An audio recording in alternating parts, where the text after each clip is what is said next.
অভিযোগের সুরে বললাম, আলা তাদউলানা আলা তাস্তানসিরুলানা ইয়া রাসূলুল্লাহ, হে আল্লাহর রাসূল, আপনি কি আমাদের জন্য আল্লাহর কাছে দোয়া করবেন না, সাহায্য প্রার্থনা করবেন না? আমরা তো মার খেতে খেতে শেষ হয়ে গেলাম, আমাদেরকে খেতে দেয় না, পড়তে দেয় না, আমাদের উপর অত্যাচার করা হয়, আপনি কি আমাদের জন্য দোয়া করবেন না? নবীজি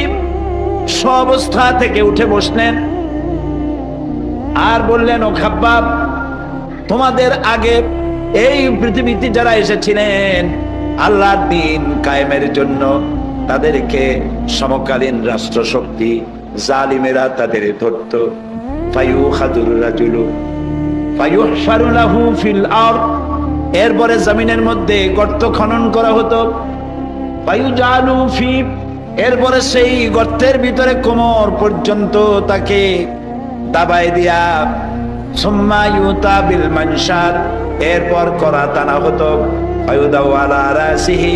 এরপরে করাত তার মাথার উপরে রাখা হতো, ফায়ুজালু নিসফাইন,